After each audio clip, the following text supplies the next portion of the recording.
तो मैंने उन्हें घड़ी पहने भी नहीं देखा। वो तो मलंग आदमी है। इमरान खान से बड़ा ब्रांड कोई नहीं है। वो किसी चीज को हाथ लगाता है तो उसकी कीमत कहीं से कहीं चली जाती है। जिसने अपनी जान हथेली पे रखी, ये शीशा उसकी टांग में है, मगर 70 साल की उम्र में भी वो पीछे नहीं हट रहा। FIR दर्ज ना होने की क्या वजूहत है? गवर्नमेंट भी आपकी है, पीछे कौन ऐसी ताकत हैं? और दूसरी बात यह है कि इलेक्शन के हवाले से खान साहब ने कहा है कि अब 1 साल भी हो जाए तो कोई परवाह नहीं। क्या आपको लगता है कि लॉन्ग मार्च का उस तरह असर नहीं पड़ रहा है, या जिस तरह आर्मी चीफ के हवाले से जो आप लोगों की ख्वाहिश थी वो भी पूरी नहीं हो रही है, तो अब आपको लगता है कि ये मुतालबा भी कहीं रद्दी की टोकरी में तो नहीं फेंका जा रहा है?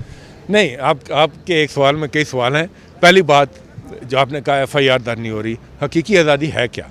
हकीकी आज़ादी यही है कि आज़ाद मुमलिकत के अंदर शहरी आज़ाद शहरियों की तरह ज़िंदगी गुजारें और उन हकूक़ के तहत जो उनको आइन ने दिया है, और कानून सबके लिए बराबर हो। ये एक बहुत ख्वाब नज़र आता है, मगर ये ख्वाब हमारे आइन में दर्ज है, और इसको हकीकत बनाने के लिए पहली मरतबा किसी लीडर ने कदम उठाया और हकीकी आज़ाद का सफ़र शुरू किया। दूसरी बात, आपने बात की इलेक्शन की। देखें, इलेक्शन आज कराएं, इलेक्शन कल कराएं, इलेक्शन साल के बाद कराएं, इलेक्शन तो इस मुल्क में होना है।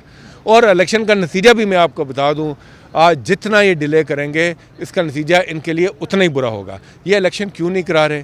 क्योंकि इनको खौफ ये है कि आज ये इलेक्शन कराएंगे तो अवाम ने इनका बैंड बजा देना है, और इस वजह से ये इलेक्शन। मगर हम क्यों जल्दी इलेक्शन मांग रहे हैं? हम इसलिए इलेक्शन जल्दी नहीं मांग रहे हैं कि हमें जल्दी से इक़्तिदार में आ जाए। हम इसलिए जल्दी इलेक्शन मांग रहे हैं कि मुल्क का बुरा हाल है, इस वक्त दिवालियापन के करीब पहुंचा हुआ है, आम शहरी की ज़िंदगी अजीरन हुई है, इकॉनमी बिल्कुल डिफ़ॉल्ट के सर पर खड़ी हुई है, और इकोनॉमिक स्टेबिलिटी नहीं आ सकती जब तक पॉलिटिकल स्टेबिलिटी ना हो। और उसका रास्ता सिर्फ और सिर्फ एक मुनसिफाना इलेक्शन है, ताकि अवाम के मुंतखब नुमाइंदे यहाँ पर बैठें, मुल्क में एक स्टेबिलिटी आए और ये मईशत की जो हालात है वो बेहतरी की तरफ चले। मुझे ये बताएं कि एक्सटेंशन के हवाले से कल वज़ीर दाखिला राना सनोवर साहब का बयान आया है कि एक्सटेंशन का ये कानूनी ख़त्म होना चाहिए। क्या आप समझते हैं कि आपने जो एक्सटेंशन दी, बाजवा साहब को जो एक्सटेंशन आपने दी, तो उसका कुछ पछतावा है आप लोगों को कि नहीं? देखिए, बाजवा साहब की एक्सटेंशन में तो इनकी जमात ने बढ़ चढ़ कर सबसे पहले हिस्सा लिया था। ये जो आज बातें कर रहे हैं, इन सब ने उस वक्त वहाँ पर वोट डाला था। ये जो बड़े इशूज़ हैं, जब एक मुंतखब अवाम की मर्ज़ी का बैठता है तो उसके अंदर ये तमाम चीज़ें डिस्कस होनी चाहिए। हमें अपने माजी के तजर्बात से सबक हासिल करना चाहिए। हमें माजी के तजर्बात की रोशनी में आगे का राह अमल तैयार करना चाहिए। यहाँ पर कौमें इसी तरह आगे बढ़ती हैं, इसी तरह पॉलिसीज़ एवॉल्व होती हैं। तो मैं समझता हूँ कि हर वो चीज़ जिससे आइंदा आने वाले दिनों में, जिसके माजी में अच्छे असरात नहीं हुए और आइंदा आने वाले दिनों में हम उसमें बेहतरी ला सकते हैं, वो करनी चाहिए। सर, एक ही सवाल आपसे करना चाहूँगा। आप अगर तोशा खाना के हवाले से कल घड़ी का जो मामला दोबारा अखबारों की जीनत बन चुका है, क्या अगर अभी भी आप जिस तरह जिक्र कर रहे थे कि खान साहब एक दस्तखत ही कर लेते हैं तो करोड़ों रुपए आ जाते हैं, आप नहीं समझते कि एक दस्तखत ही कर लेते तोशा ये घड़ी क्या बेचने की ज़रूरत है? और अगर बेची, क्योंकि उमूमन ऐसा हो जाता है कि बेच देते हैं लोग, लेकिन ये पैसा जो है इल्लीगल तरीके से आया, मनी लॉन्ड्रिंग से आया, इस पर आपका क्या कहना है? नहीं, मैं तो यकसर आपकी जो आखिरी जुमला है इसको मुस्तरद करता हूँ। पहली बात तो ये है कि तोशा खाना के लिए कानून मौजूद है, और उस कानून के तहत एक एवेलुएशन होती है, और उस एवेलुएशन की बुनियाद पर आप वो पैसे देकर चीज़ रख सकते हैं। मैं कानूनी पहलू की बात कर रहा हूँ। उसी कानून को आप पढ़ें। उसी कानून की एक शिक ये है कि कुछ चीज़ें हैं जो आप तोशा खाना से नहीं ले सकते। मसलन आप एंटीक्स वहाँ से नहीं ले सकते, और आप वहाँ से गाड़ियाँ नहीं ले सकते। अब सिर्फ कानून की रोशनी में देख लें कि माजी में ये हमने रेफरेंसेस भी दिए स्पीकर और चेयरमैन को कि यूसुफ रज़ा गिलानी साहब ने अपने दौर में नहीं, उनका हार का इशू चला। उसके बाद ये नवाज शरीफ ने वहाँ पर बेशकीमत गाड़ियाँ उन्हें पोनो ख़रीदी। इसी तरह वहाँ पर जरदारी साहब ने बेशकीमत गाड़ियाँ उन्हें पुणे खरीदी, जिसकी कानून में कोई गुंजाइश नहीं है। तो इमरान खान ने कोई गैर कानूनी काम, वो तो इश्तिहारी हो गया नवाज शरीफ साहब, तो इसी वजह से तो नहीं, वो इश्तिहारी होने की और बड़ी बात है। ये तो पीनट्स भी नहीं है जितना बड़ा उन्होंने काम किया हुआ इश्तिहारी होने के लिए।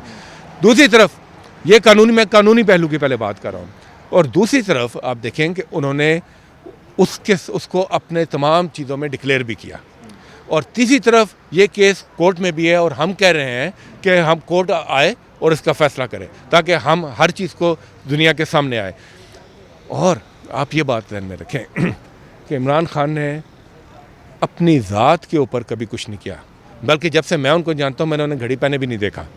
वो तो मलंग आदमी है, वो तो मलंग आदमी है, उन्होंने कोई गैर कानूनी काम नहीं किया। जिन्होंने मुल्क बेच दिया उस पर आपकी ज़बान नहीं चलती।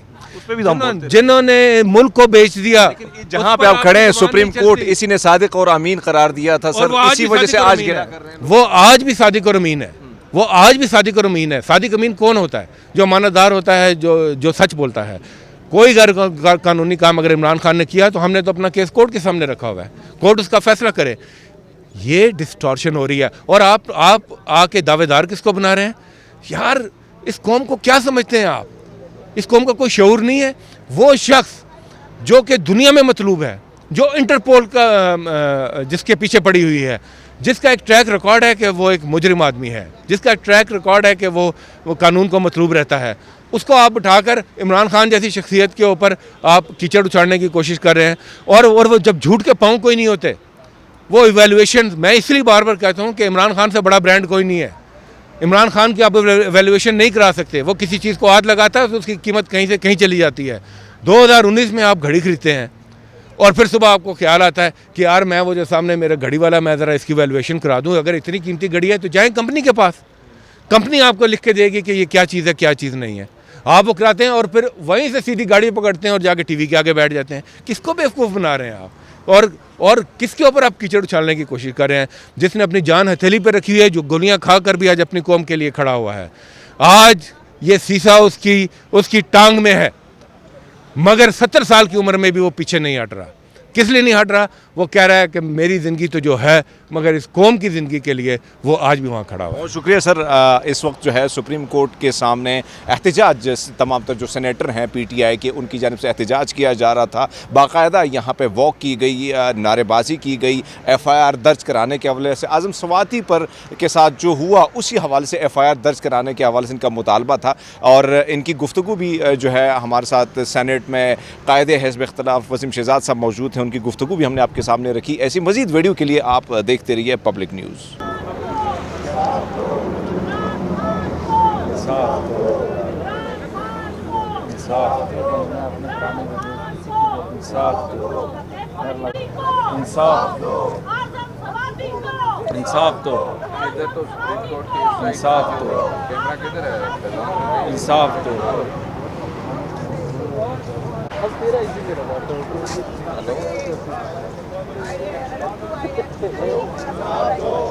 हाँ जी, ये सुप्रीम कोर्ट के बाहर वाली फुटेज दर्ज करो।